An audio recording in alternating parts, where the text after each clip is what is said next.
सदगुरु भगवान की जय। ओम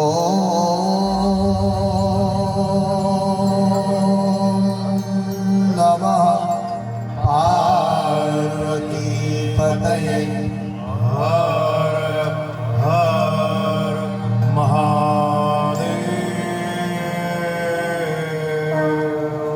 हर।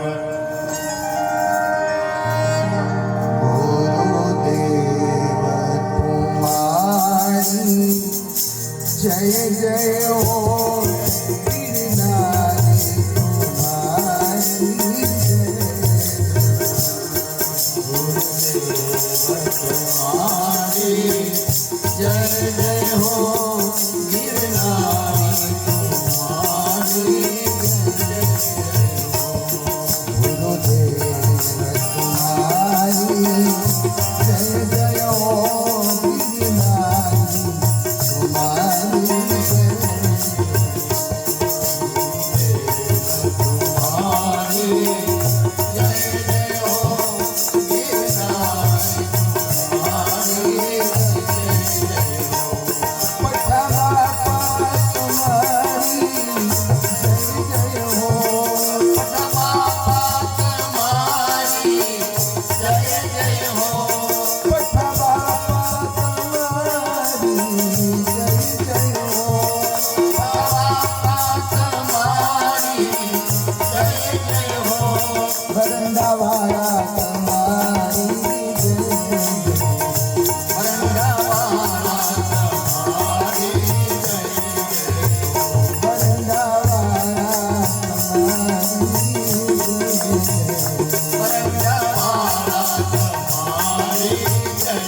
गिरनारी तुम्हारी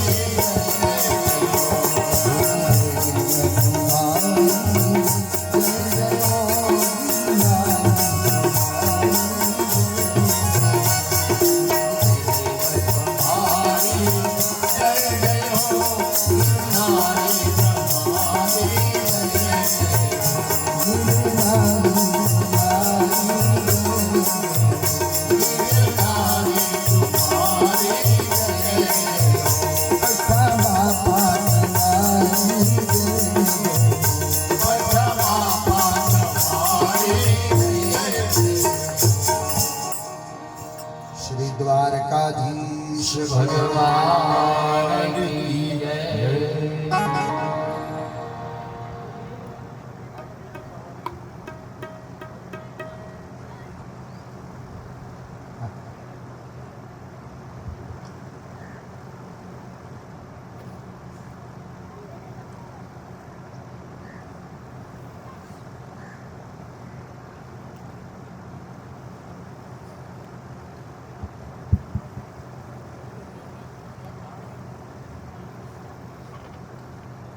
कच्छनी पवित्र भूमि, आ भूमि ने मेरा शत वंदन प्रणाम।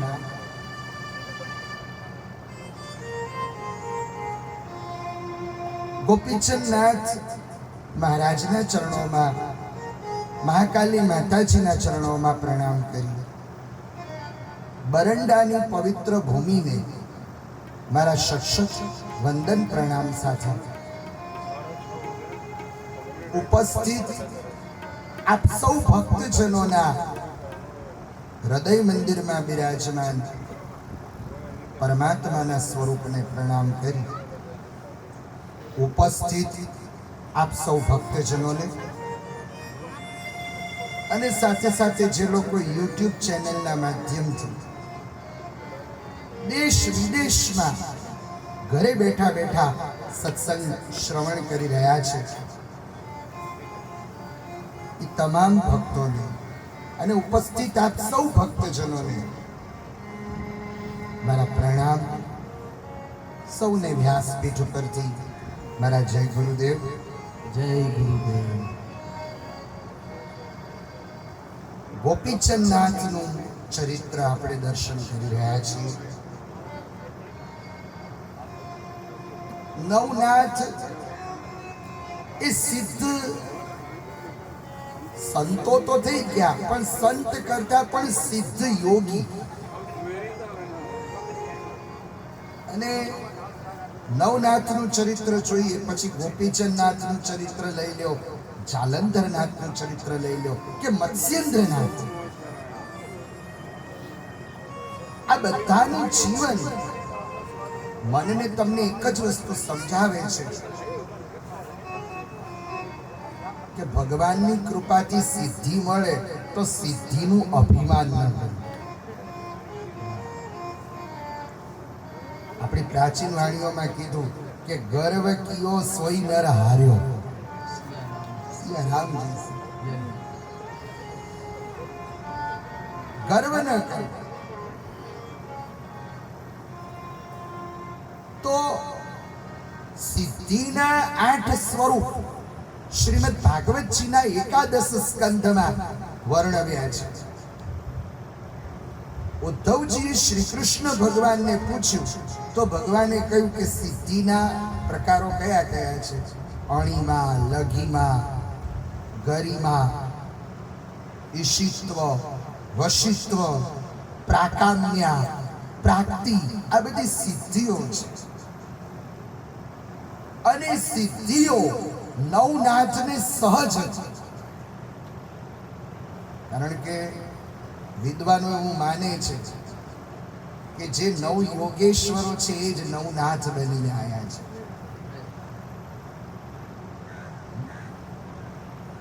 માં ગઈકાલે મને રસીલાબાએ બહુ સરસ પ્રશ્ન કર્યો હતો. એ પ્રશ્નથી હું આગળ લઉં ક્રમને. તો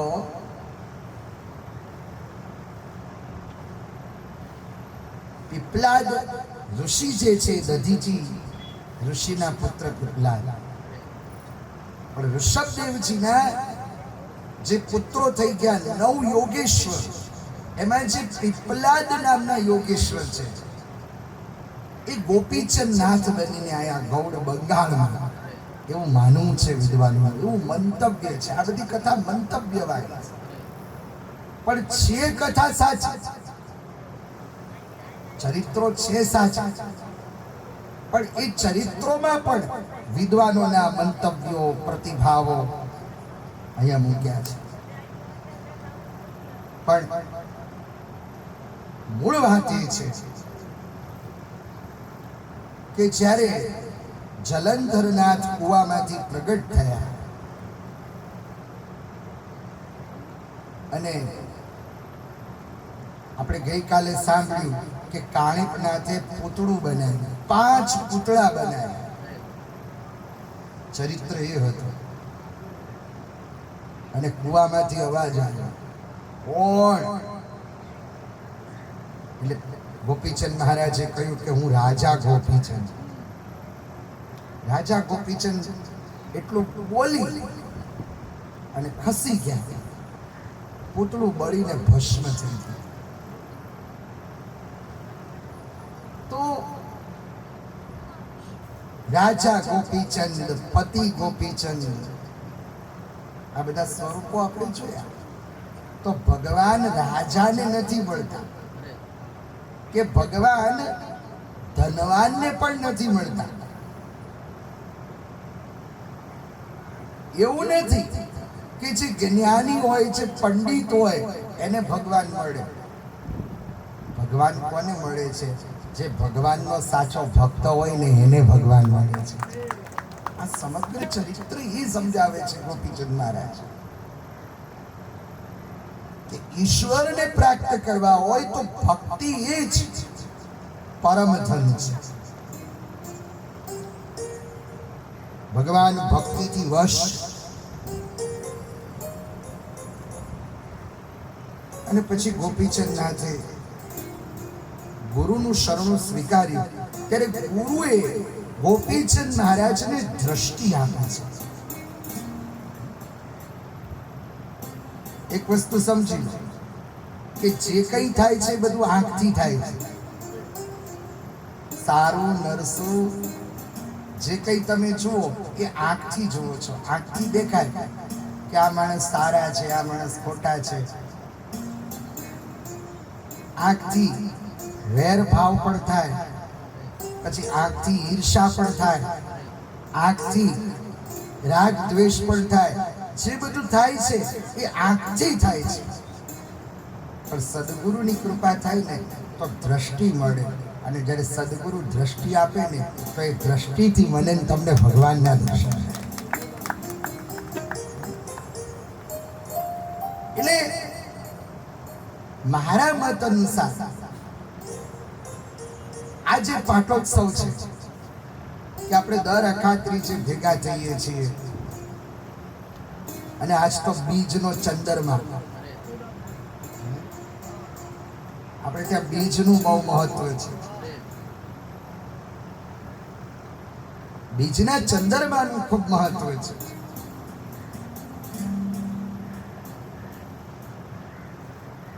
અને બીજનો ચંદ્રમા એવો છે કે ચંદ્રમાની સામે જોવાનું ચંદ્રમાની સામે, અને તમને જે ઈષ્ટદેવ પર શ્રદ્ધા હોય એ ઈષ્ટદેવને પ્રાર્થના કરવાની કે હે ભગવાન તમે મારું મંગલ કરજો, તો ભગવાન મંગલ કરે જ. પછી વિવિધ કોઈ પોતાના દીકરા માટે કરી શકે, કોઈ પોતાના ભાઈ માટે કરી શકે.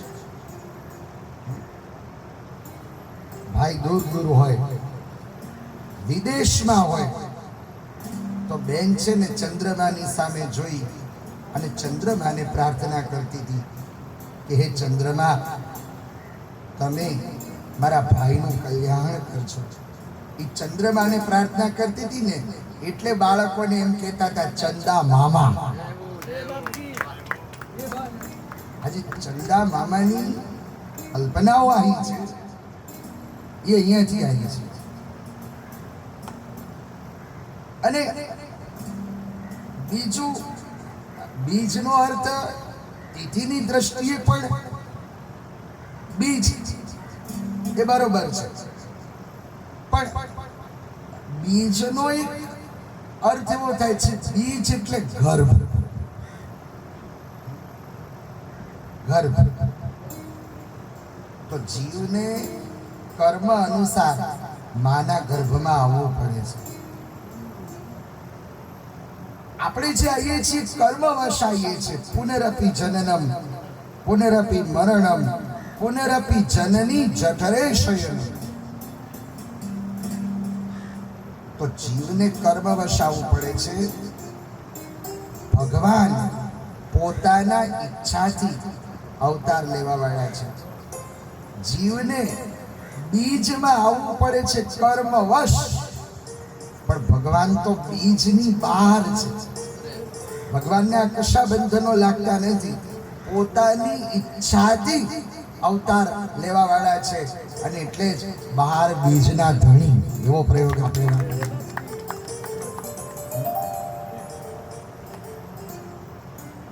બાર બીજના હે ધણીને સમરું, બાર બીજના રે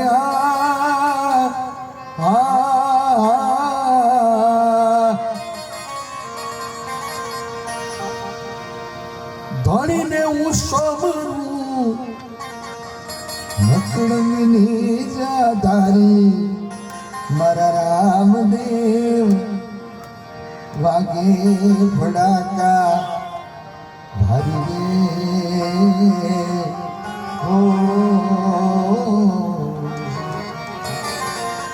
ભજનનો મોટો પ્રભાવ છે. તો આ બધું ગુરુ કૃપાથી મળે. ગુરુ છે ને એ મને ને તમને સાચી દ્રષ્ટિ આપે, સાચી આંખ આપે.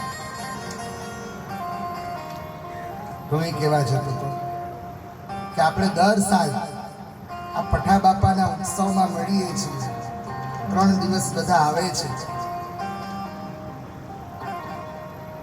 તો આવવાનું કારણ શું? આ 3 દિવસ આપણે એટલા માટે આવીએ છીએ કે પઠા બાપાની કૃપાથી, જો આંખ તો બધાની પાસે છે, પણ તમે 3 દિવસ રહ્યા ને, આ 3 દિવસ તમને બધાને દ્રષ્ટિ પ્રાપ્ત થઈ. આંખ બધાની પાસે છે, પણ દ્રષ્ટિ કોઈકને જોઈએ. અને જેને દ્રષ્ટિ મળી ગઈ, સમજી લેજો એનો બેડો પાર. કારણ કે એકવાર દ્રષ્ટિ મેળવી લીધી પછી તો કોણ સારું ને કોણ ખોટું.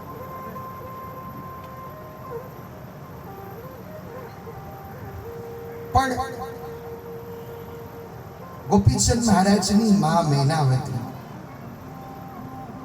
એ મેનાવતીના મનમાં સતત એવું રહેતું કે મારો દીકરો અમર થાય.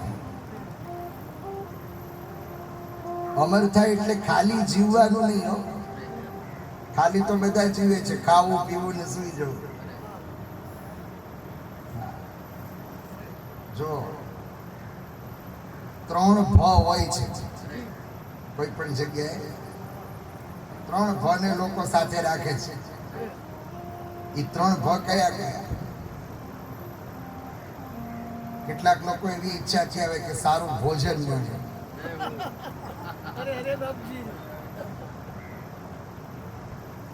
પછી કેટલાક એવી ઈચ્છાથી આવે કે સારું ભજન થાય. અને કેટલાક લોકો એવી ઈચ્છાથી આવે કે સારું ભ્રમણ થાય. આ 3 ભ કેન્દ્રમાં છે. ભલે 3 ભ કેન્દ્રમાં હોય, પણ ચોથા પઠા બાપાને ભૂલતા નહીં.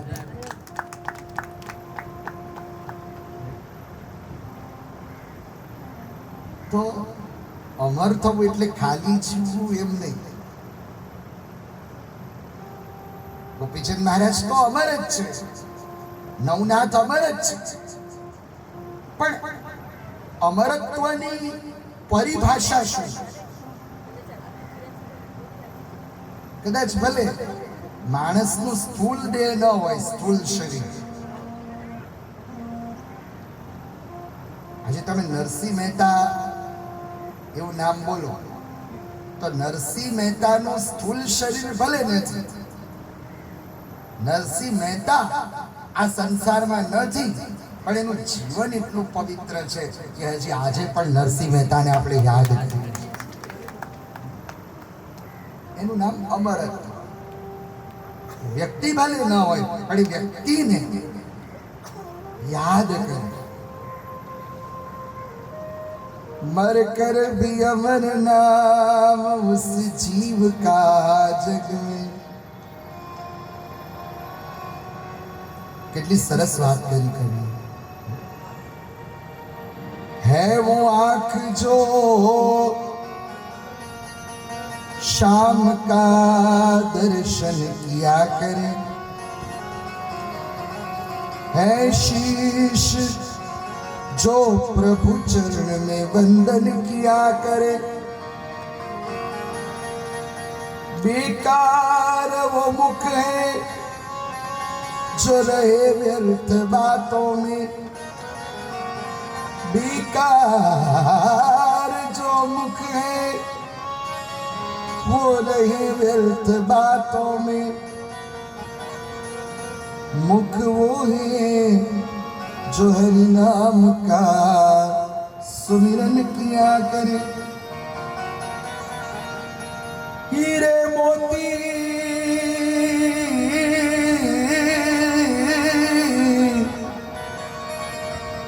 हीरे मोती से शोभा नहीं है हाथ की, है हाथ जो भगवान का पूजन किया करे, मर कर भी अमर नाम उस जीव का जग में, जो प्रभु प्रेम में बलिदान वो जीवन किया करे। આ લોકો મરીને પણ અમર છે.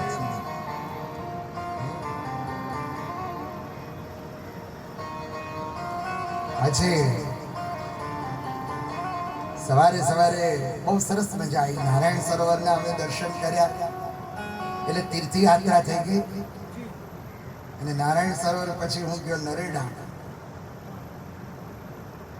જ્યાં પ્રેમ ભિક્ષુકજી મહારાજ એમને જે રામધૂન, એમનો જે પ્રકલ્પ, ભગવાન રામજીના દર્શન થયા, રામધૂન, મહાકાલી માતાજીના દર્શન કર્યા, મહાદેવજીના દર્શન કર્યા, કલ્યાણી માતાજીના દર્શન કર્યા. અને ખેતરપાળ બાપા અને સતીમાં બધાને જોઈ અને પાનબાઈમાં મેં દર્શન કર્યા. તો આજે એમ થાય કે મહાકાલી માતાજીની તો કૃપા છે, તો આદિ શક્તિ છે, અનાદિ છે. પણ કલ્યાણીમાં, પાનબાઈમાં આજે આપણે એને કેટલા યાદ કરીએ છીએ. પાનબાઈના ભજનો પણ બહુ પ્રસિદ્ધ છે. તો એનું નામ છે સાચું અમરત્વ. સાથે સાથે ગૌશાળા પણ જોઈ અને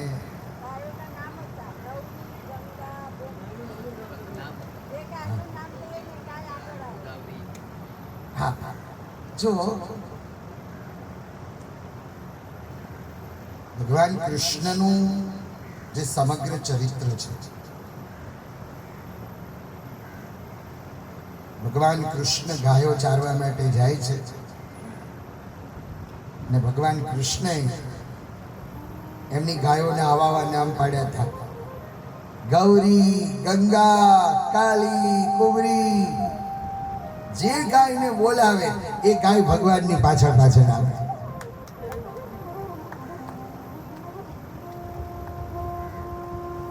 એક ભગવાન શ્રી કૃષ્ણની ગાય હતી પદ્મપ્રિયા. તો અહીંયા પણ નરેડામાં બહુ સરસ ગૌશાળા અને ગાય માતાએ જ અમારું સ્વાગત કર્યું. હું બહુ રાજી છું. અરવિંદ કાકાએ જે આ પ્રકલ્પ અને બધાનો જે પ્રકલ્પ ગૌ માતાની સેવા,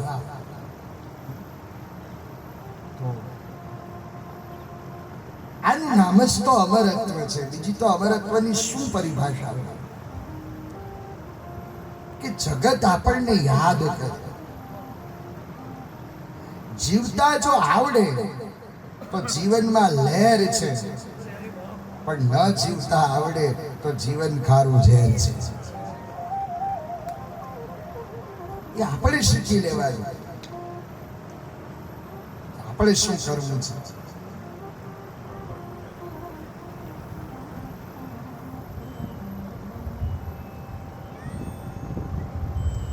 તો ઘણી વાર કહે ને કે ભાઈ આ માણસ મૃત્યુ પામ્યા તો એનું મૃત્યુ બહુ સારું થયું. એમ આપણે કહીએ ને કે એને લેવા તો વિમાન આવ્યા.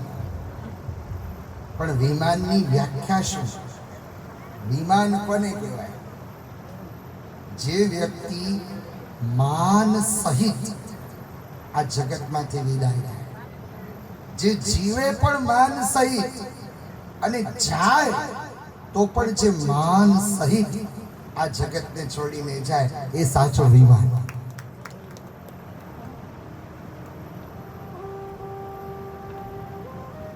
તો આમ સામાન્ય રીતે કોઈ પણ મા હોય તો માને દીકરા માટે લૌકિક ઈચ્છા હોય કે મારો દીકરો સુખી થાય, મારો દીકરો કમાય. આપણે ત્યાં બહુ સરસ એક પંક્તિ છે. કવિએ રૂપક બાંધ્યું છે. મારા જેવી એક પ્રજ્ઞાચક્ષુ માં પાડોશીના જોડે પોતાના દીકરાને કાગળ લખાવે છે. દીકરો મુંબઈ છે. અમૃત ભરેલું અંતર જેનું અંગારા જેવું સત, પૂનમ ચંદના પાણી આગળ ડોસી લખાવે છે ગગોઈનો મુંબઈ ગામે ગીગુ ભાઈ નાગજીના. પણ એ માં કેવી ભલામણ આપે છે, માની શિખામણ કેવી. આજે એવો જ ભાવ મૈનાવતીનો છે, પણ મૈનાવતીનો જુદો છે. આજની માની લૌકિક કામનાઓ હોય છે દીકરા માટે, પણ એ માનું હૃદય છે. શું કહે છે? હોટલમાં જાજુ ખાઈશમાં રાખજે ખર્ચી ખૂટીનું ધ્યાન. આજના સંદર્ભમાં જે વસ્તુ આપણે નથી કરી શકતા એ શક્ય નથી, પણ એ વખતના સંદર્ભમાં એને પત્ર લખ્યો તો એ વાત કરી કે હોટલમાં જાજુ ખાઈશમાં રાખજે ખર્ચી ખોટીનું ધ્યાન.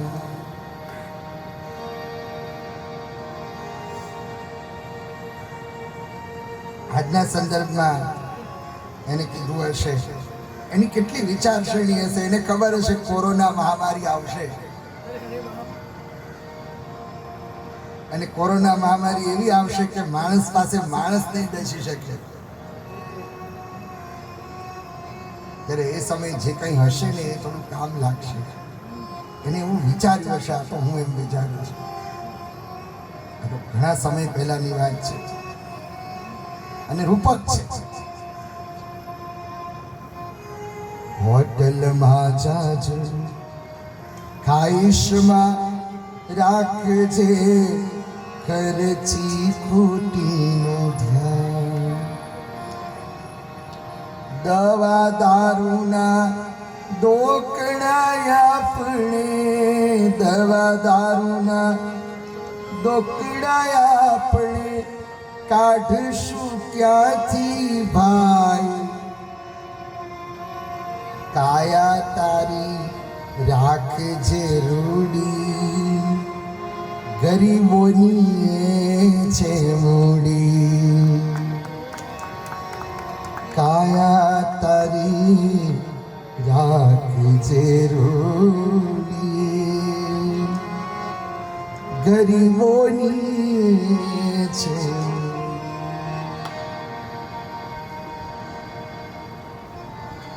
અનેક વસ્તુ તો છે કે શરીર જો સારું હોય તો થઈ શકે.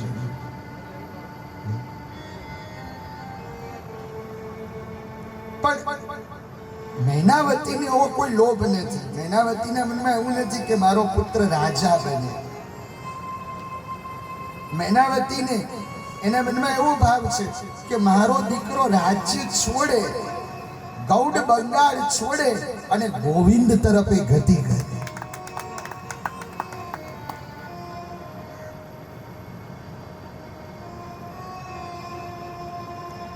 અને એકવાર ગોપીચંદ મહારાજે પણ પોતાની મા મૈનાવતીને વાત કરી કે મારે અમર થવું છે. અને એ સમયે મૈનાવતીએ પોતાના દીકરાને ઉપદેશ આપ્યો. એ ઉપદેશ બહુ સમજવા જેવો છે. ગુરુએ તો પછી ઉપદેશ આપ્યો, પણ પહેલો ઉપદેશ આપ્યો માય.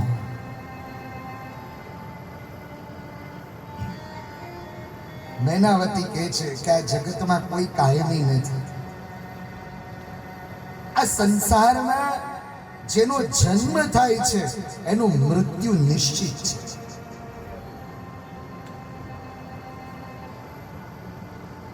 અને બિલકુલ શાસ્ત્ર પરક વાતો મૈનાવતીએ કરી છે. કારણ કે મૈનાવતીનું જીવન આપણે ગઈકાલે જોયું. બધું સંસ્કારી પિયર છે, સંસ્કાર છે, અને સત્સંગ નાનપણથી છે.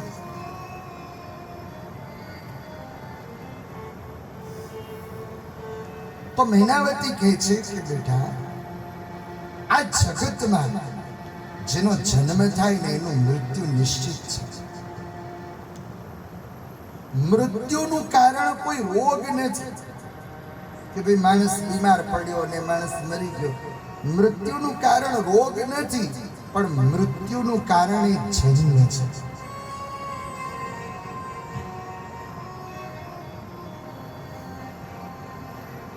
હવે જે વાત ગીતાજીમાં ભગવાન શ્રી કૃષ્ણ કરે છે એ જ વાત ગીતાજીના સિદ્ધાંતો મૈનાવતી ગોપીચંદ મહારાજને કહે છે કે માણસનું શરીર મરે છે પણ આત્મા અમર છે.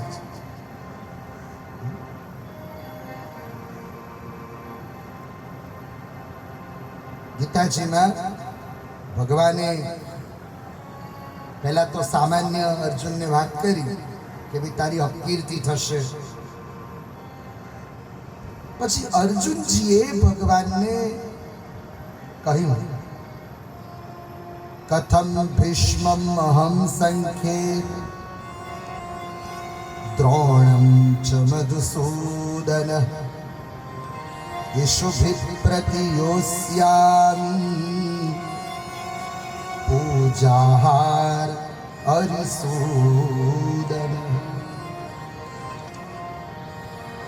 અહીંયા બે શબ્દ પ્રયોગો મૂક્યા છે, મધુસૂદન અને અરિસૂદન.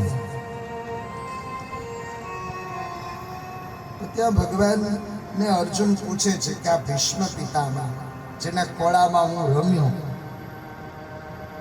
આ ગુરુ દ્રોણાચાર્ય જેને મને જીવનનું શિક્ષણ આપ્યું, મારે એમને મારવાના?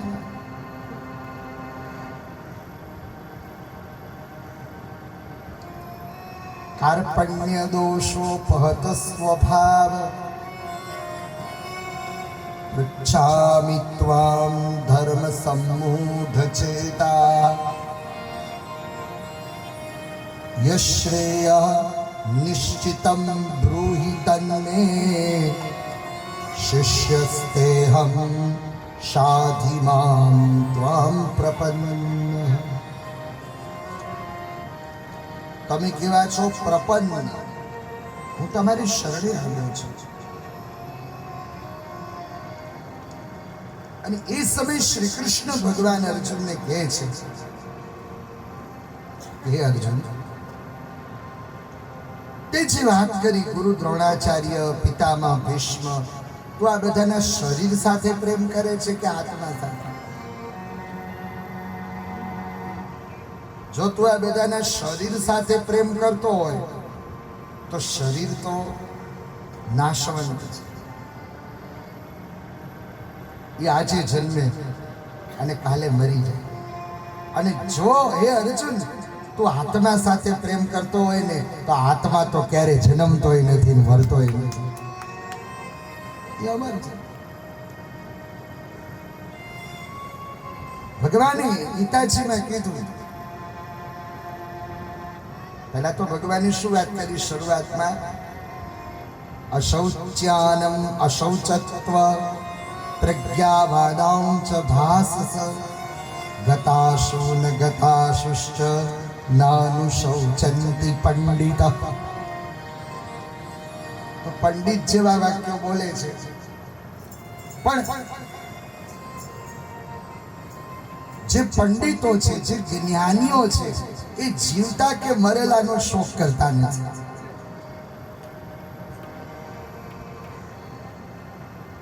આત્મા તો અમર છે.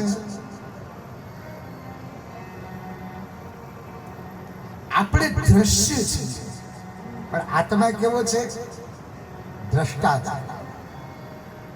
આપણે દ્રશ્ય બનવાનો પ્રયત્ન કરીએ છીએ. દ્રશ્ય બનવું એટલે હું સારો દેખાઉં, બસ.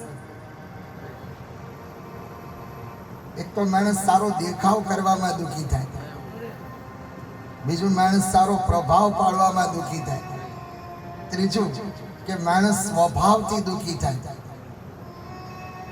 પછી ચોથું કોઈ વસ્તુનો અભાવ હોય એટલે માણસ દુઃખી થાય. આટલાથી દુઃખી થાય, પણ તે છતાં એનો નિભાવ કરવો પડે.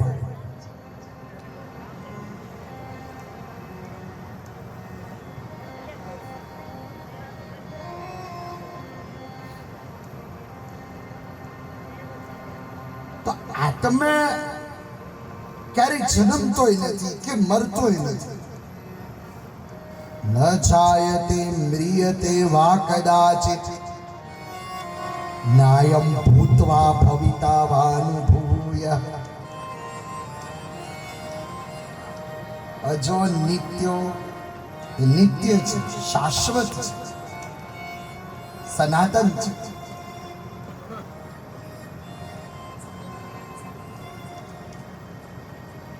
તો ભગવાને જે ગીતાજીમાં આત્મ તત્વનો ઉપદેશ આપ્યો, એ જ વાત મૈનાવતી ગોપીચંદ મહારાજને કરે છે. એક માં પોતાના દીકરાને કરે છે કે અમરત્વ શું છે એ પહેલા તું સમજી લે, અને કોઈ પણ વસ્તુ સમજીને કરીએ તો એમાં વિશેષ આનંદ આવે.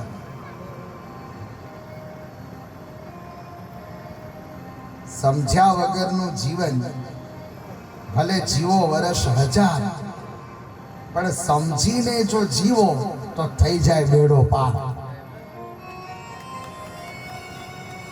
અને માણસ 100 વર્ષ જીવે પણ સમજ્યા વગરનું જીવે તો ભલે માણસ થોડુંક જ જીવે, પણ સમજીને જીવે તો એનો બેડો પાર થઈ જાય. વાત જ છે.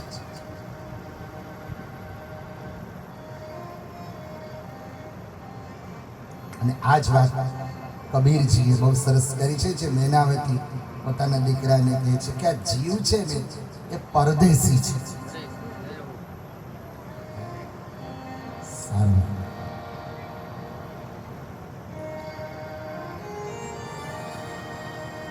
હમ પરદેશી પંછી મુસાફિર,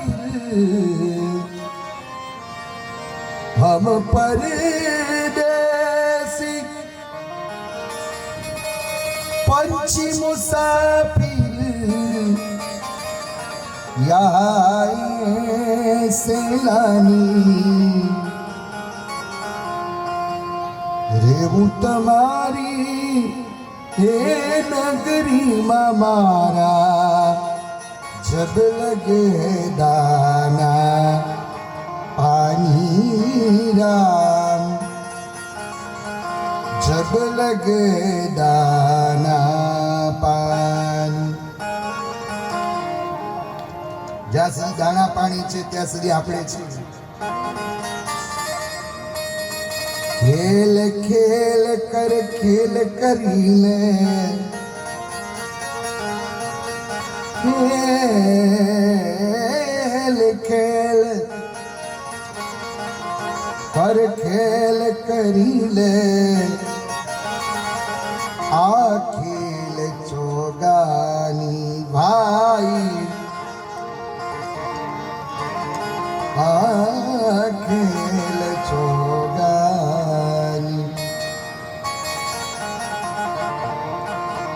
आओ अवसर फिर नहीं आवे, આવો અવસર જી જી જી જી જી જી આવો અવસર फिर नहीं आवे यहाँ फिर मिलने को नहीं रेहूं તમારી એ નગરીમાં મારા જબ લગે દાના પાણી રા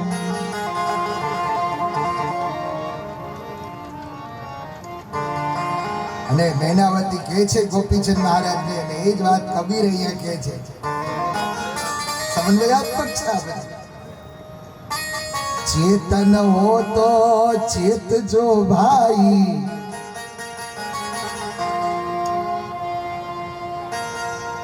ચેતનતા રાખવી પડે ચેતન હો તો ચેતજો ભાઈ નહીતર થાશો હેરાન કારણ કે આ દુનિયા કેવી છે આ તો બધું સ્વાર્થનું છે આ દુનિયા કેવી છે આ જગત કેવું છે ये तो दुनिया यूं चली जावे ये तो दुनिया यूं चली जावे जैसे नदिया का पानी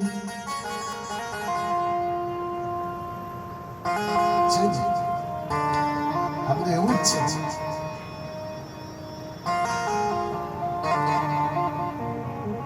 અને છેલ્લે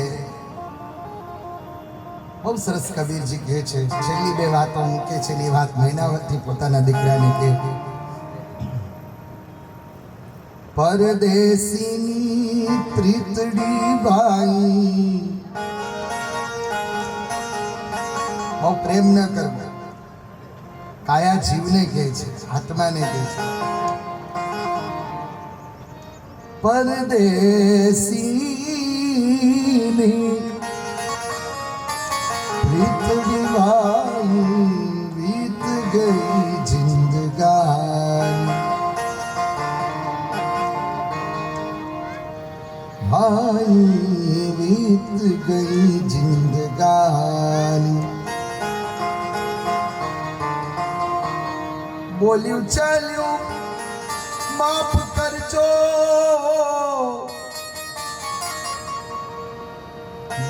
બોલ્યું ચાલ્યું માફ કરજો और रखना मेहरबानी रे હું તમારી એ નગરીમાં મારા जब लगे दाना पानी પણ આ મનુષ્ય દેહ મળ્યો છે ને આપણને મનુષ્ય જન્મ અનમોલ રે मिट्टी में ना रोल रे अब तो मिला है फिर न मिलेगा कभी नहीं कभी नहीं कभी नहीं અને વાત મૂકે છે કે મનુષ્ય દેહ તો મહાપદાર્થ है पारस की खाई भाई है पारस की खाई कहत कबीरा सुनो भाई साधो कहत कबीरा सुनो भाई साधो आ वाणी ने कोई संत विरलाए जानी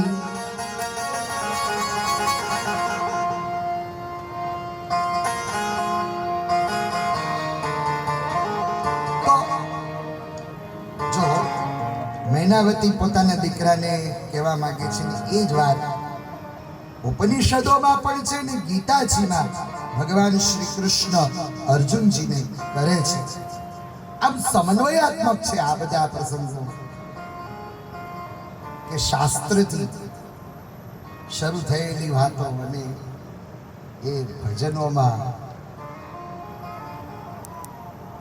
મારે છે ને ઘણા બધા, એટલે હું દરેક કથામાં બોલતો હોઉં. આ સંગીત વૃંદ અમારું સાક્ષી છે, મારા પૂજ્ય માતા પિતા સાક્ષી છે. હું ઘણી વાર કહેતો કે એકવાર મારે ભજન ઉપર કથા કરવી છે, ત્યાં બરંડામાં પૂરી થઈ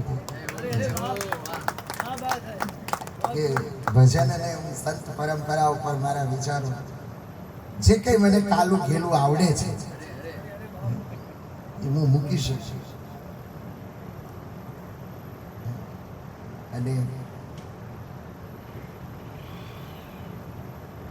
તો ઉપનિષદોમાં બહુ સરસ વાત કરી, કઠોપનિષદમાં વાત કરીને એ વાત મૈનાવતી પોતાના દીકરાને કરતી હોય કે આ શરીર છે ને એ વૃક્ષ છે. ઝાડને તો મૂળ હોય, પણ આ તો મૂળ રે વિનાનું કાયા ઝાડ. ભાણ સાહેબની વાણી.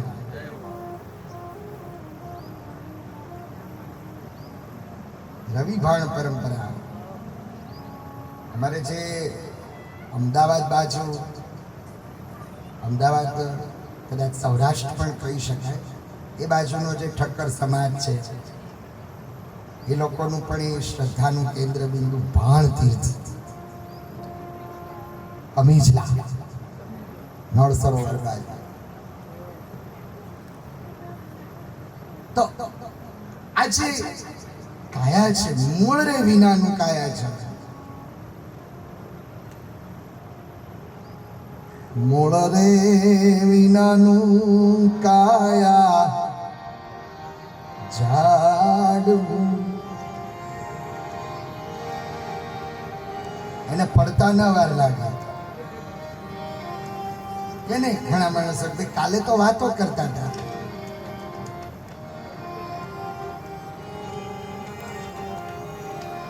પણ આ વૃક્ષને પાણી પાવું પડે તો પાણી કયું પાવાનું? એને સત્ય રે રૂપી રે જળ સિંચજો. એને સત્ય રૂપી જળ સિંચજો. આપણી વાણીમાં, આપણા વ્યવહારમાં, આપણા વર્તનમાં સત્ય હોય. આપણે લસણ છોડીએ, લસણ છોડવું જોઈએ, પણ લસણની સાથે સાથે ખોટા લક્ષણો છોડવા જોઈએ.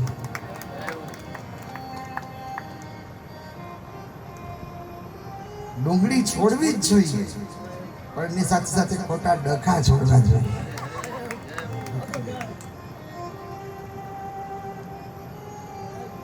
પણ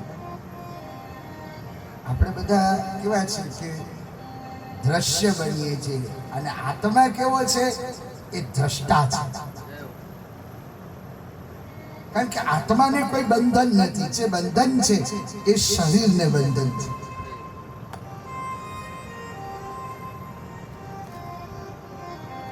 ને આપણે દ્રશ્ય છીએ એટલે આપણે સારો દેખાવ કરીએ છીએ. મતલબ સસરા જમાઈ નીકળ્યા હોય ફરવા માટે, પછી રસ્તામાં કોઈ ભિખારી કે ભિક્ષુક મળે, એ માય બાપ કંઈક આપો, કંઈક આપો. હવે પેલો ભલે આમ કંજૂસ હોય, આમ રૂપિયો ના નીકળે, પણ એ સમયે એના ખિસ્સામાંથી 10ની ને કે 20ની નોટ નીકળે. કેમ કે બાજુમાં જમાઈ ઊભા છે, જમાઈની સામે દ્રશ્ય બનવાનું છે. અને જો હું ન આપું તો જમાઈ એમ વિચારશે કે ભિક્ષુકને નથી આપી શકતા.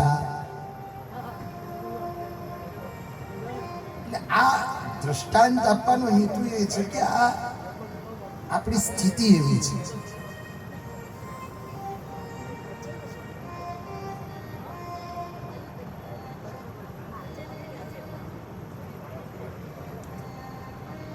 તો આવું જ્ઞાન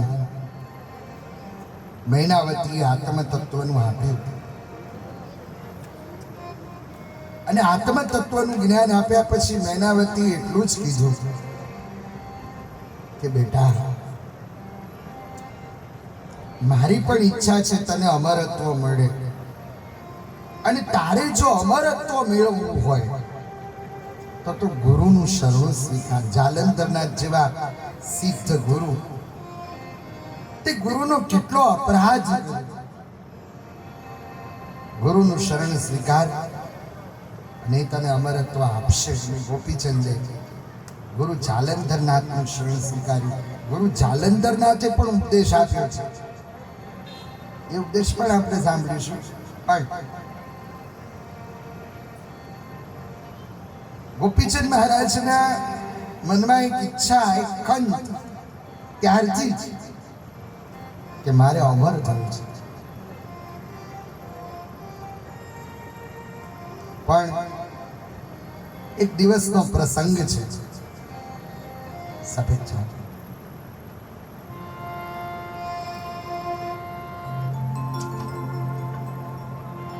આ પ્રસંગનો હવે જે પ્રધાન વિષય છે આવે છે કે ભગત બીજ પલટે નહીં,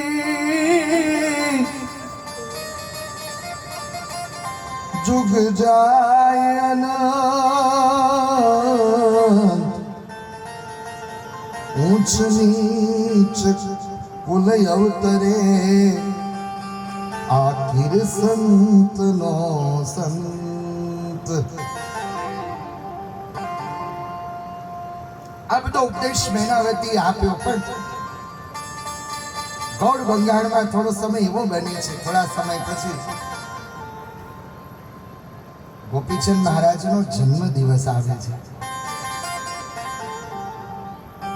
અને મહારાણીઓના મનમાં એવો ભાવ થાય છે કે આપણે જન્મ દિવસ ઉજવીએ. કારણ કે મહારાજ હતા અને ઉત્સવની તૈયારી કરી છે. બધા મહારાણીઓએ વિચાર્યું કે આજે આપણે ગોપીચંદ મહારાજને સ્નાન કરાવીએ. તમે જો કેવો સમય હોય, આજે 6:30 પછી પણ અહીંયા બાપાને અભિષેક થશે. તો સોના રૂપાના થાળ ભર્યા છે. ગોપીચંદ મહારાજને ઘણી મહારાણીઓ હતી અને સ્નાન કરવા માટે થઈ. જન્મદિવસ છે, ઉત્સવ છે, પ્રજાજનો આવશે, વધાઈ આપશે. બધી તૈયારીઓ સાથે સ્નાન કરવા માટે થઈ ગોપીચંદ મહારાજ બિરાજમાન થયા છે અને ત્યારથી આ ભજનના મંડાણ થાય છે.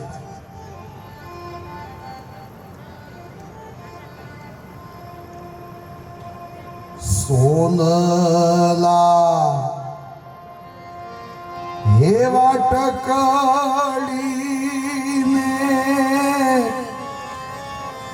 રૂપલા તાસણી, હે બાલોડો જગીના બેઠો રે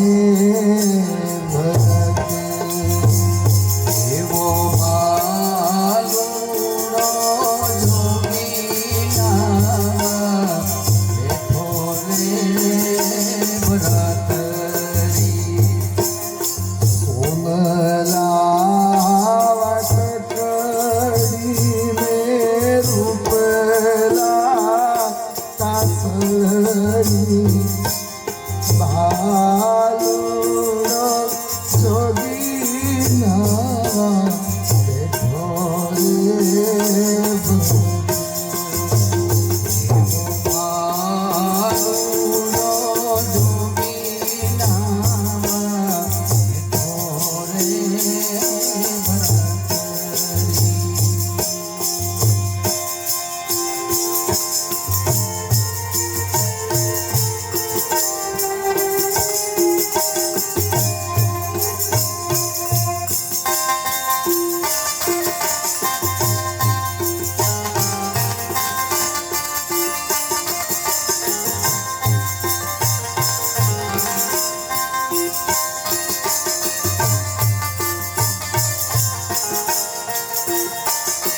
રે વાલુડાનો બાહો રે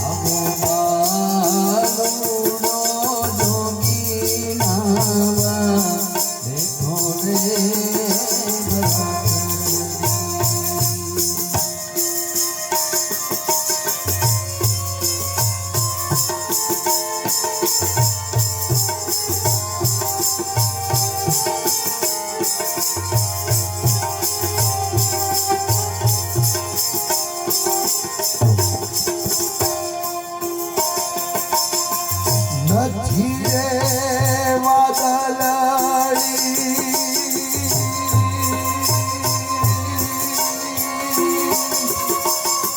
નથી રે વીજળી નથી રે વાદળડી તોને યાદ નથી રે વીજળી ઓ ચિંતાના ક્યાંથી આવ્યા રે એવા સીતાના નીરે ક્યાંથી આવ્યા રે એવું ઊંચું રે જુએ તો માતાજી રોવે ઊંચું રે જુએ તો માતાજી રોવે મેળે મેળે ક્યાં આયા રે લે કાયા સુડાની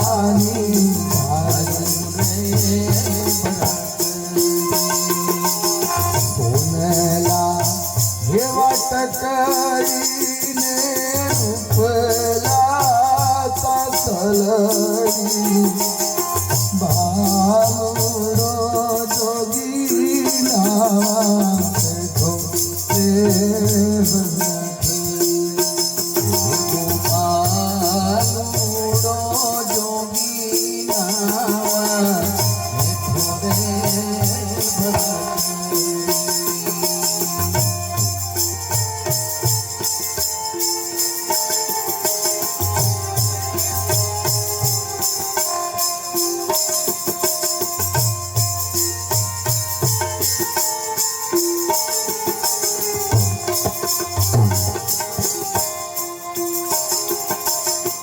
કહો તો માતાજી અમને કોને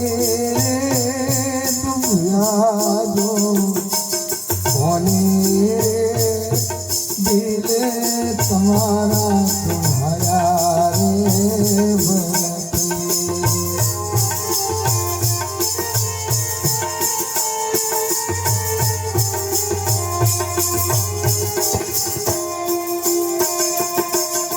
કહો તો માતાજી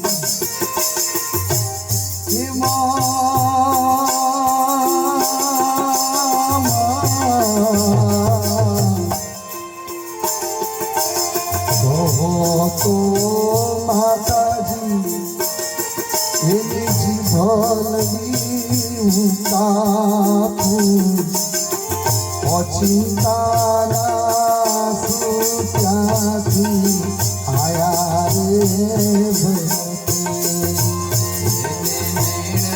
લે કાયા સુડાની હરુડે હે આવી રે કાયા આવી રે કાયા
हे कहो तो माताजी અમે હિંગળાજ જાઈલો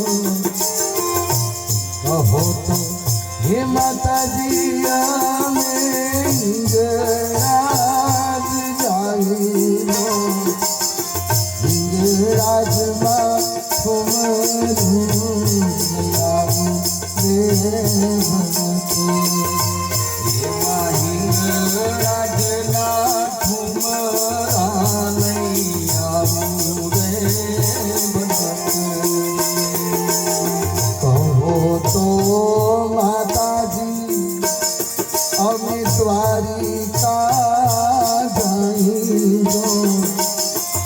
કહો તો માતાજી લઈએ ભગવો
વર્ષ તમે રાજને ચલાવો દો પછી રે લેજો રે ભગવો એક રે ભરત વર્ષ રે લેજો એક રે બાર વર્ષ માતા કોને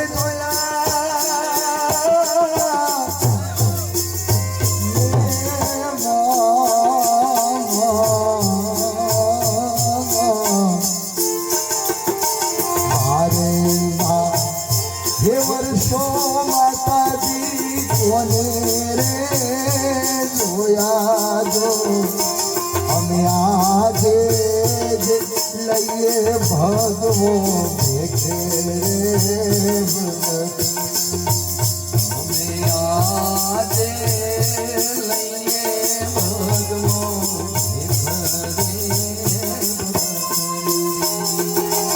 સોનેલા हेवा टकरीने रूपला पासलड़ी बालुड़ो जोगीना देखो रे बालुड़ो जोगीना देखो रे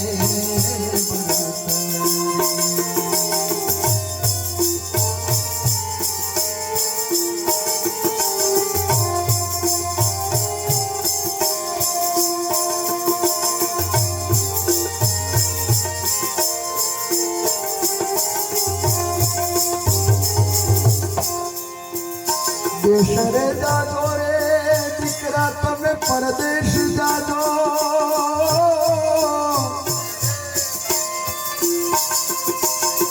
દેશ રે જાજો રે દીકરા તમે પરદેશ જાજો ના જાજો બેની માના દેશ રે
એવા સરોવરની પાળે ગામની ભાગોળે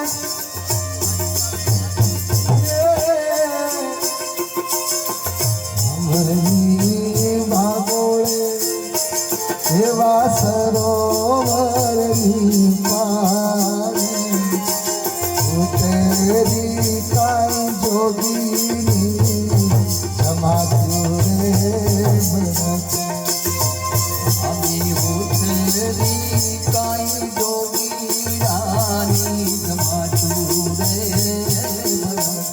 નણદલની દીકરી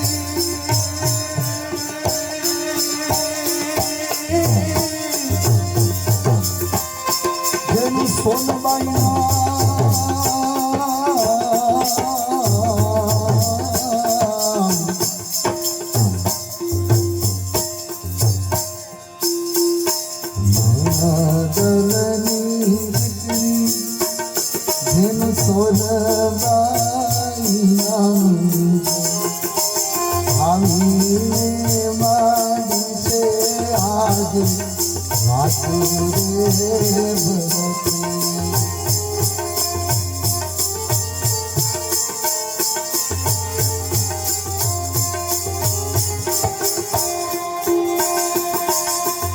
કહો તો બેની બા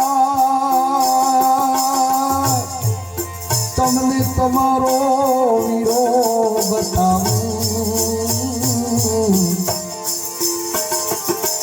કહો તો બેની બા તમારો વીરો રે બતાવું કહો તો જોગીરો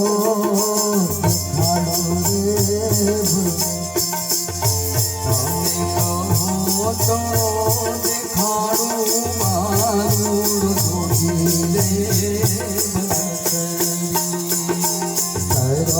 સરોવરની પાળે આંબલિયાની ડાળે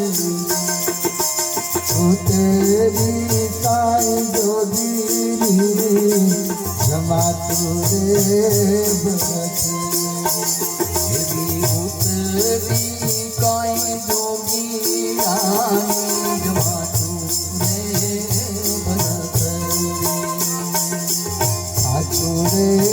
કહો તો બેની સોનલે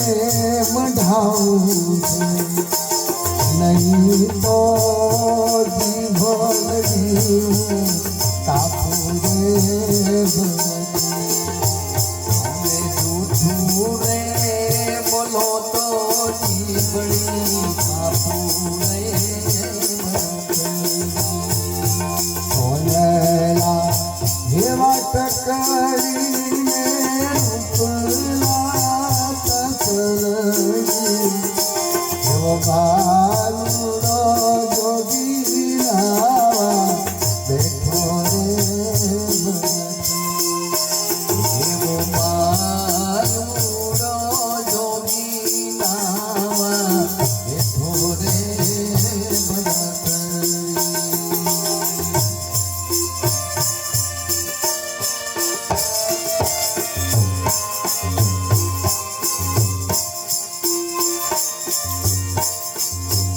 અને ગોપીચંદ મહારાજના બેન જ્યાં આવે છે, ગોપીચંદ મહારાજ મહાદેવજીનું ધ્યાન ધરે છે અને ધ્યાન કેવું?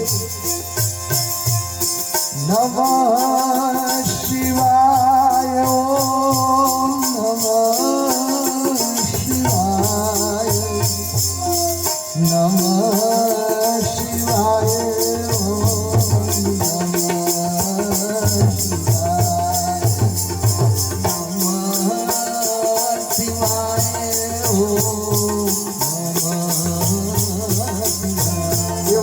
કરે વિરાજી તમને પાલકી મંગાવું એ મારા વિના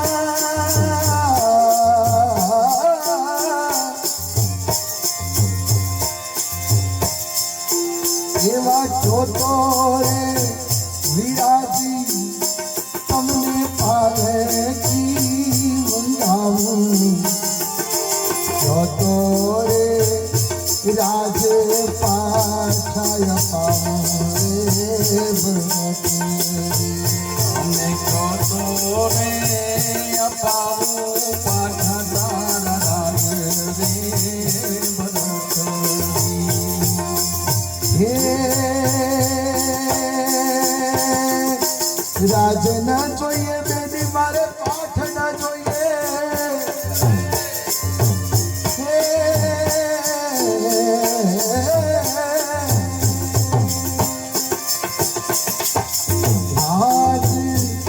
ન જોઈએ બેની મારે પાઠ ન જોઈએ મારા કર્મે લખાયો ભગવો ભેટે રે ભગતરી મારે લલાટે લખાયો ભગવો રે બળતરી. મારા લલાટે લખાયો ભગવો ભેટે રે ભગતરી મારે લલાટે લખાયો ભગવો ભરે બળતરી. સોનેલા વાટકડીને રૂપલા તાસલ એવો મારુડો જોગી નાવા બેઠો રે ભગત. બોલો ભઠ્ઠા બાપા પીરની જય.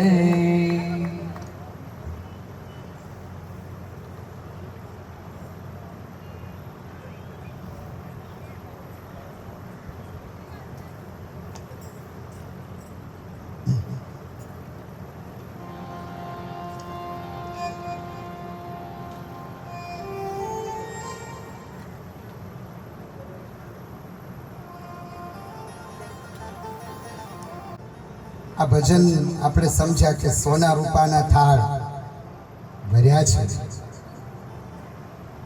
અને મહારાણીઓ ગોપીચંદ મહારાજને સ્નાન કરાવે છે.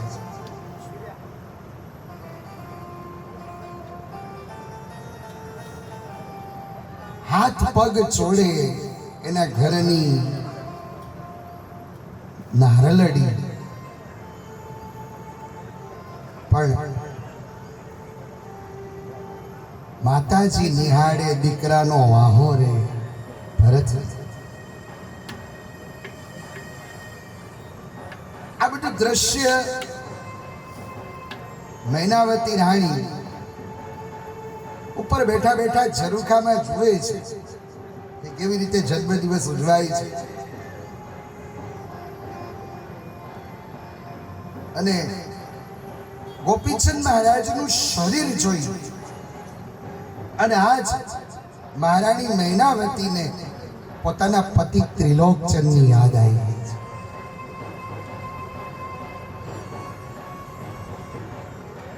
અને ત્રિલોકચંદની યાદ આવી એટલે મૈનાવતી માતાજીના આંખમાંથી આંસુડાની ધાર નીકળી છે અને આંસુનું ટીપું ગોપીચંદ મહારાજના શરીર ઉપર પડ્યું. ગોપીચંદ મહારાજ વિચારે છે કે નહીં રે વાદળડી અને નહીં રે વીજળડી. વાદળા નથી, વીજળી નથી, આવો ચિંતાનો વરસાદ ક્યાંથી આવ્યો? પણ જ્યાં ગોપીચંદ મહારાજે ઉપર દ્રષ્ટિ કરી હે જુએ છે તો હું ચુરે જુએ તો માતાજી રહર રોવે જો. આ શબ્દ બહુ સમજવા જેવો છે.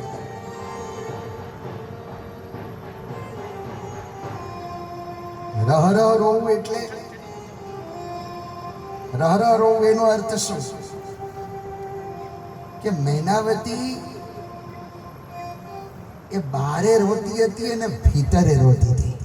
એના બે આંસુ હતા, ભીતરી આંસુ અને બહારના આંસુ. અને એટલે જ હું ચોરે જુએ તો માતાજી રહર રોવે. બાકી રોવા રોવામાં ફરક હોય. ઘણા માણસો રોવે, ઘણા માણસો રડું તરત આવી જાય અને 5 મિનિટ પછી જોવો તો હસતા હોય.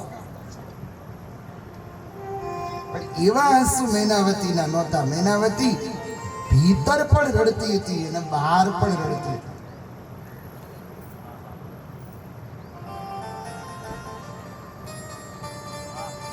અને જ્યાં ગોપીચંદ મહારાજે પોતાના મા મૈનાવતીને જોયા અને મૈનાવતીને કહ્યું કે મા તમને કોને ડૂબવ્યા? તમને કોને ડૂબવ્યા? કહો તો એની હું જીભ કાપી નાખું. આજ મારો જન્મદિવસ છે અને મારા જન્મદિવસ ના પ્રસંગે તમારા આંખમાં આંસુ ક્યાં છે?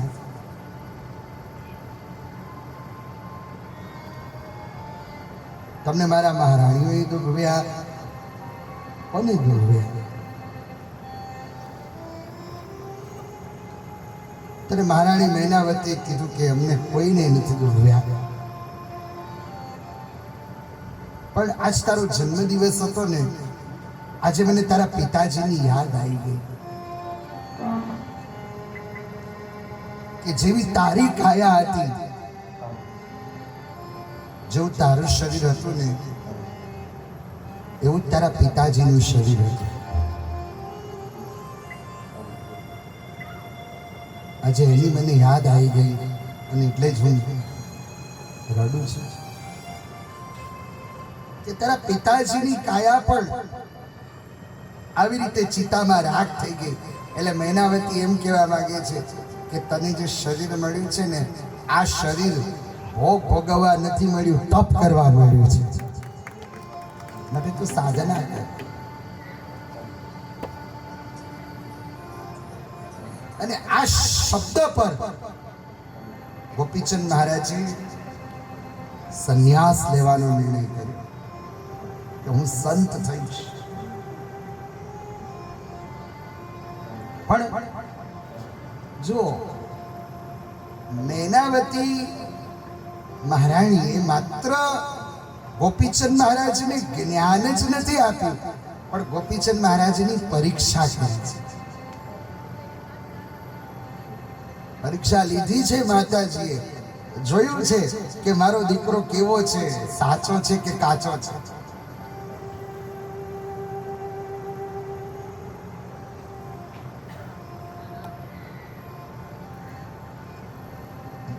મેનાવતી એના મનમાં કેવો શુભ ભાવ છે કે મારો દીકરો થાય તો સંત થાય.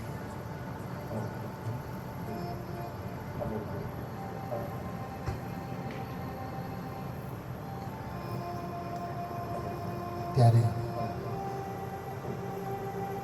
મેનાવતી એમ કહે છે કે 12 વર્ષ સુધી તું સુખ ભોગવી લે, 12 વર્ષ સુધી તું રાજ્ય ચલાવી લે, ને પછી તારે સંન્યાસી થવું હોય, સંત થવું હોય તો થાજે. ત્યારે ગોપીચંદ મહારાજ એમ કે ના માં, 12 એ વર્ષ માતાજી કોને રે જોયા, કોને જોઈ કાલ.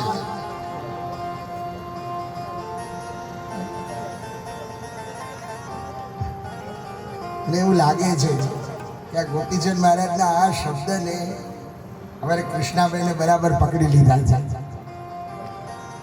કાલ કોને જોઈ, જે કરવું હોય આજે જ કરી લે. અમારે રસીલાબા, શંકર બાપા અને સમગ્ર પરિવાર, અમારે કલ્પેશભાઈ પણ આવ્યા છે, કલ્પેશભાઈ, નિલેશભાઈ, અમારો સમગ્ર પરિવાર. આ પરિવારે એક શબ્દ પકડી લીધા, કરવું તો આજે જ કરવું. આજે રે લઈએ ભગવો ભેગ. ગોપીચંદ મહારાજ તો ભિક્ષાની વાત કરે છે, પણ એક ઉદાહરણ પણ આપણને સમજાવ્યું છે કે કોઈ પણ વસ્તુ થતી હોય ને તો જો આજ થતી હોય તો આજ જ કરી નાખે, આજનું કાલ ન કરે.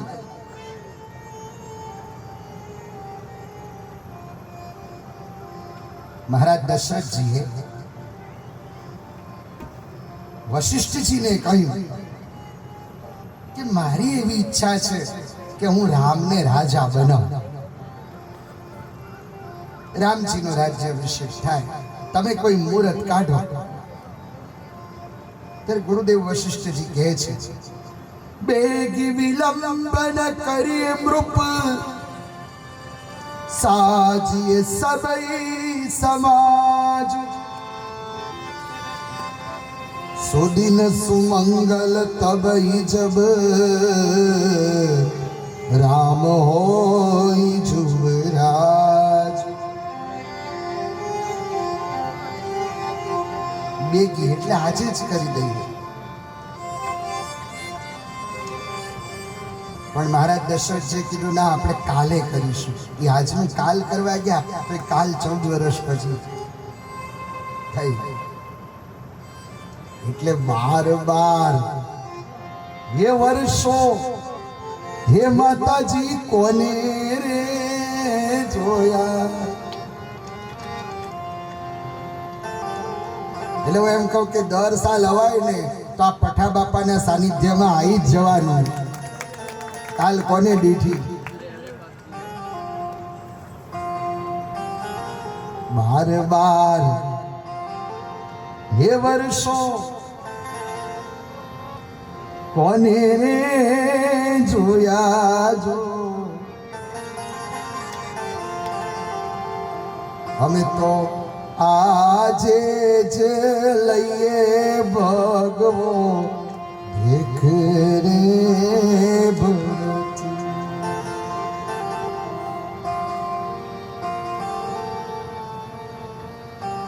અમે તો આજે જ ભગવો ભેખ લઈશું. 12 વર્ષ કોને જોયા, આજે જ.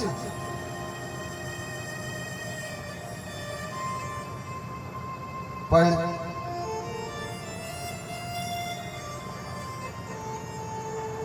આપણે ત્યાં ઘણા ઉત્તમ સંબંધો છે. ઉત્તમ સંબંધોમાં કયા સંબંધો છે તો કે છે મા દીકરાનો સંબંધ.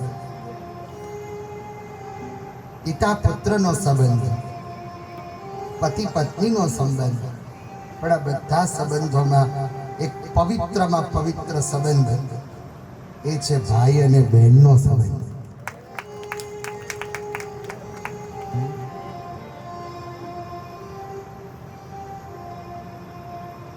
આમ ઘણી વાર ઠેસ વાગે તો ના બોલે કોઈ બેન કે ખમ્મા મારા વીરાને, એટલો પ્રેમ અને એ સંબંધ અહીંયા જોવામાં આવે છે. માતાજી મૈનાવતી એમ કહે છે કે ભલે સાધુ થવું હોય તો થા, મારી ના નથી, તું બધે છે પણ તું તારા બહેનના દેશમાં ન જાતો, કારણ કે બેન તને આવી સ્થિતિમાં નહીં જોઈ શકે.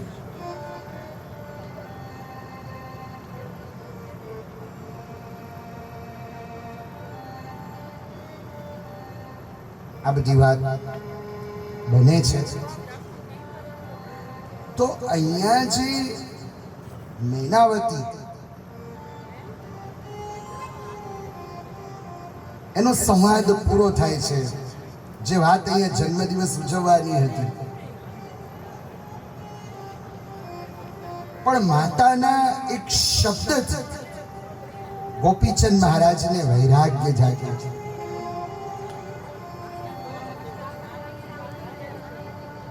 ગુરુ જાલંધરનાથનું શરણ સ્વીકાર્યું છે.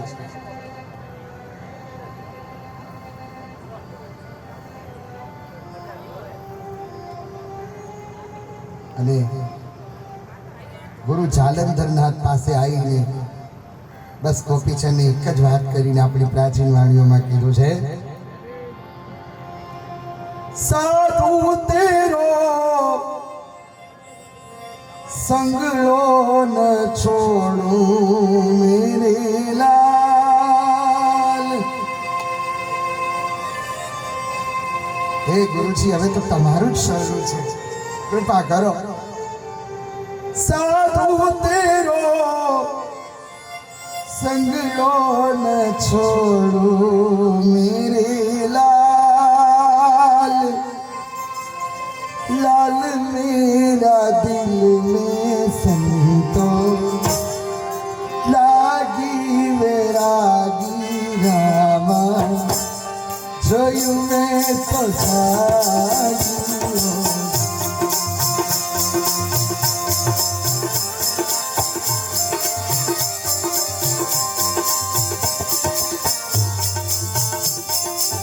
સાધુ તેરો સંગલો ન છોડું,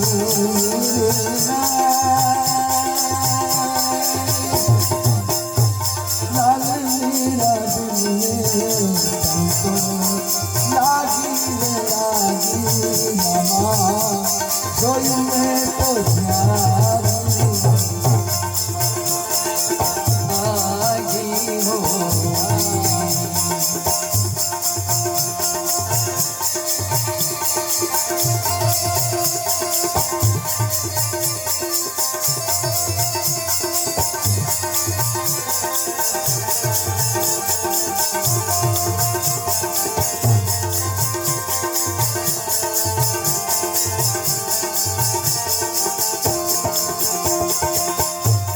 કપડા બિરંગ્યા મેરે ભાઈ, ભજવા બિરંગ્યા.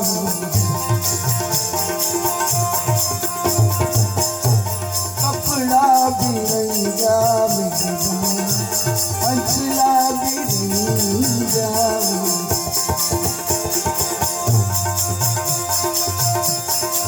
जब लगे अपनो मन डोल रंगो मेरा,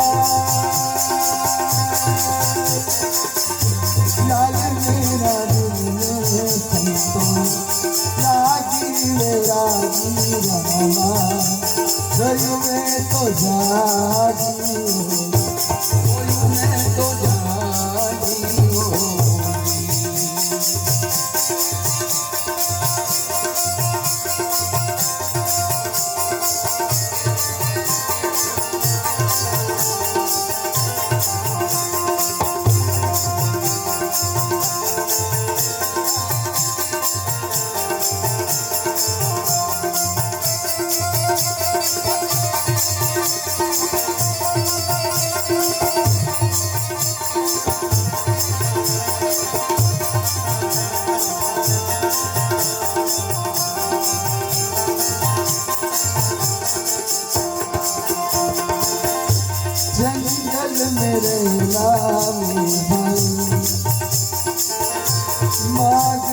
खाना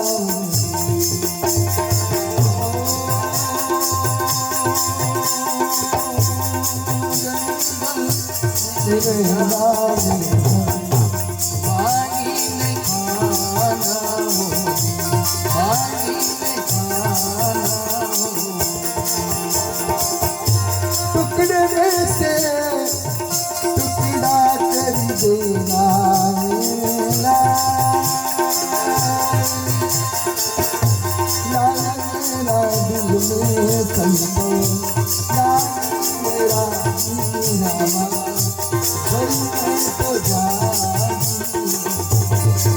मैं तो जागी होगी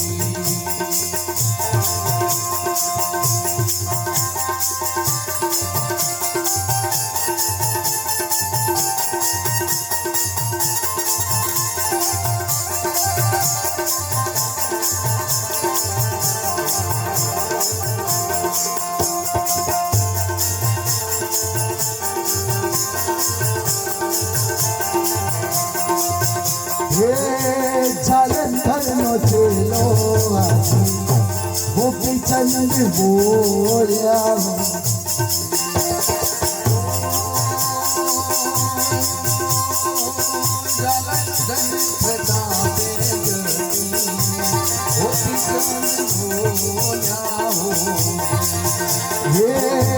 जालंधर प्रतापे जती परंदावा बोला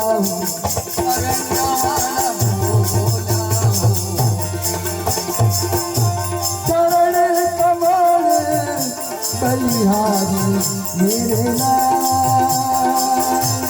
लाल मेरा दिल में संतो राजी मेरा जी रामा सोयू मैं तो जागी सोयू मैं तो जागी हो अरे भलो रे राजा सचरे गोपी चंद परदेश मत जाना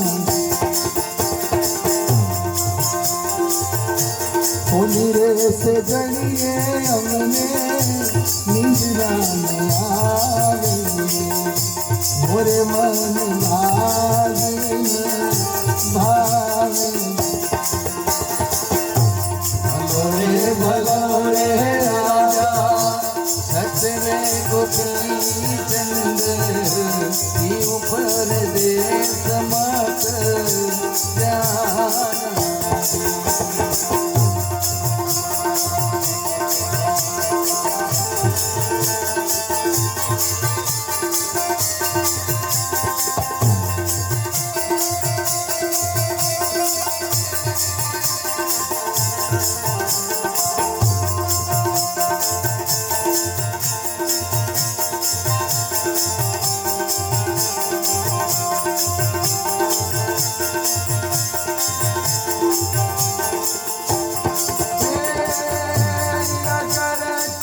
राजा मछली बनाऊ रे मेरी पलंग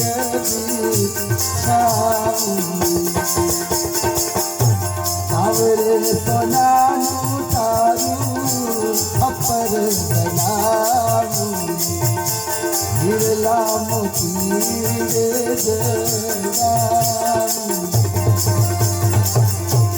हमारे भलोरे राजा सचरे गोपी चंद ऊपर देश मत जाना अगर चंदन मीराई मछली सोनेरी खपर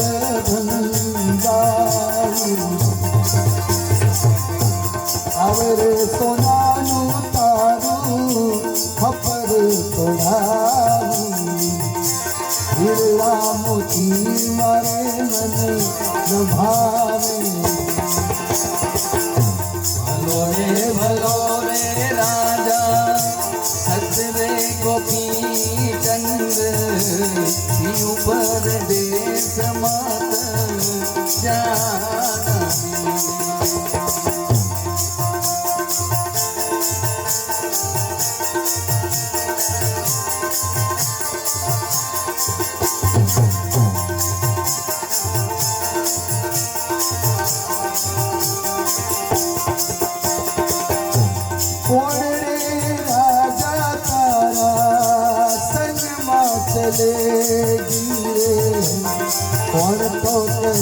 દીધો તો દાતા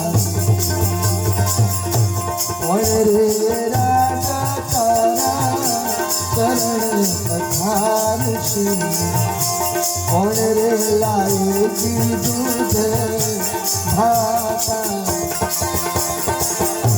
ભલો રે રાજા સચરે ગોપી ચંદ્ર ઉપર દેશ માત ગંગા યમુના મારા સંગમાં ચલે જીવ તો કરેગી દો માતા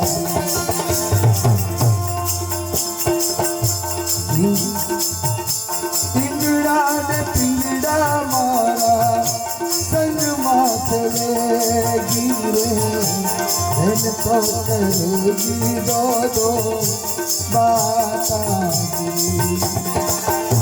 ગંગા ને યમુના મારા ચરણ પઠારે બસ્તી લાયેગી દૂધ ભાતા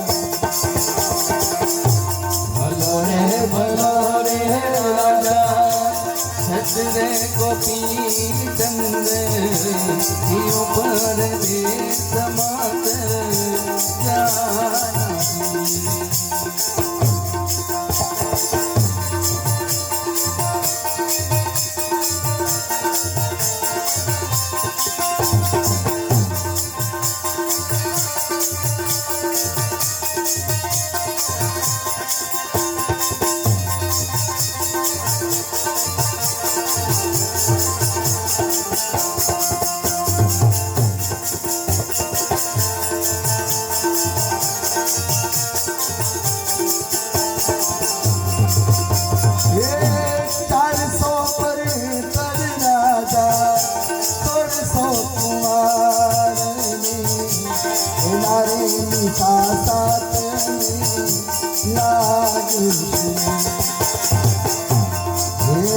જોગી દે તને ભજવો તેરા રે જોગી લો મની જાતે ભલો રે રાજા સચરે ગોપી ચંદ્ર ઉપર દેશ માત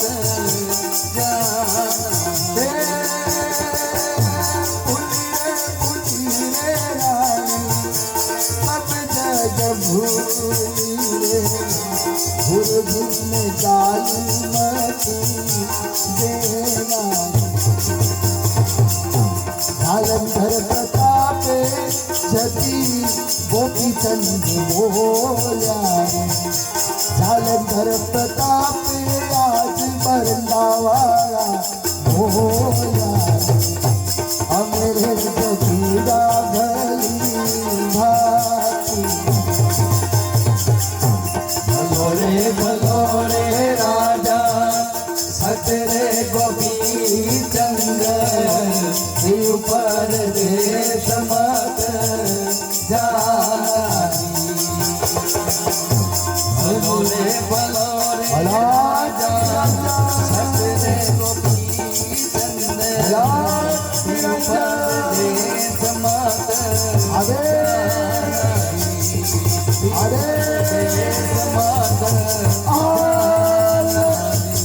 દેશ મત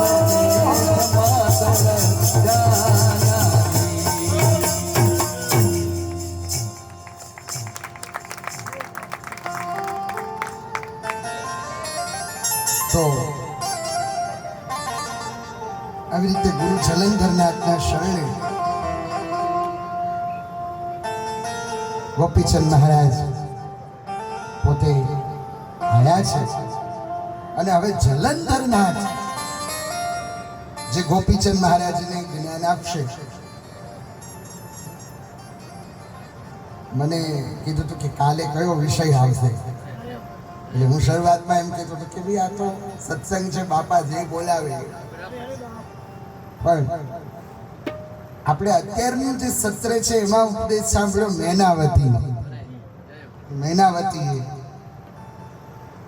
ગોપીચંદ મહારાજને માય જ્ઞાન આપ્યું ને હવે ગુરુ જ્ઞાન આપે છે ને ગુરુ કેવી કસોટી કરે છે એ આખ્યાનનો છેલ્લો ભાગ જે છે.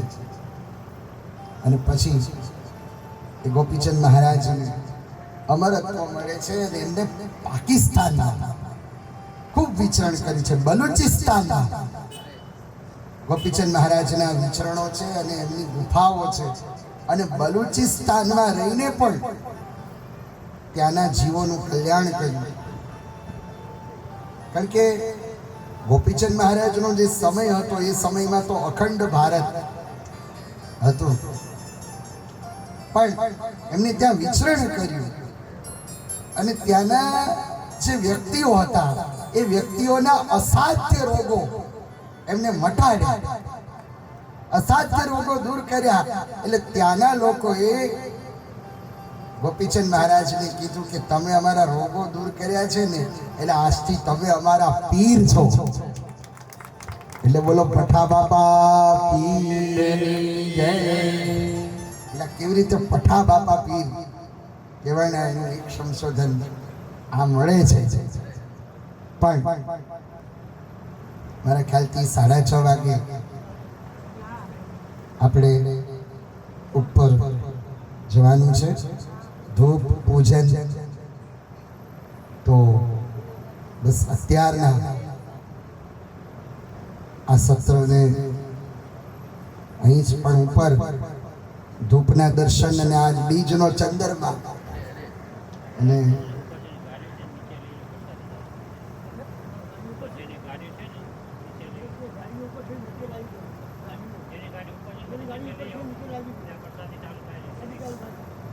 જેની ગાડી ઉપર છે એ નીચે લઈ આવજો અને ત્યાં પ્રસાદી શરૂ થશે ને પછી પણ ભજન કીર્તનો સત્સંગ થવાના જ છે, ભજનનો લાભ મળવાનો જ છે. પણ આવતીકાલે આખ્યાન તો આપણે સાંભળીશું, પણ આજે બાપાનું પૂજન, બાપાનો અભિષેક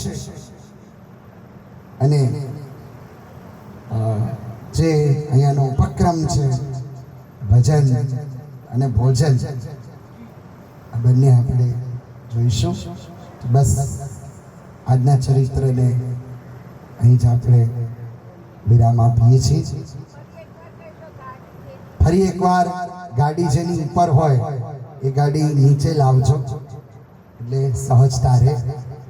અને જો આ સમન્વય પણ એવો છે કે ગોપીચંદ મહારાજે સંન્યાસ ધારણ કર્યો. કોઈ પણ વ્યક્તિ જ્યારે સંત બને ત્યારે એનો પટ્ટાભિષેક થાય. સંતના જીવનમાં એક મોટો ઉત્સવ છે એના જીવનનો કે એનો પટ્ટાભિષેક થાય, ગાદી પર બેસે એટલે. એટલે આજે આપણે બાપાનો પણ અભિષેક કરીએ છીએ. બાપા તો સંત જ છે, પણ આજે એવો ભાવ એ તો નવનાથ છે. પણ આજે એ ચરિત્ર સુધી આપણે પહોંચ્યા છીએ. બોલો ગોપીચંદનાથ મહારાજ કી જય, પઠા બાપા પીર કી જય.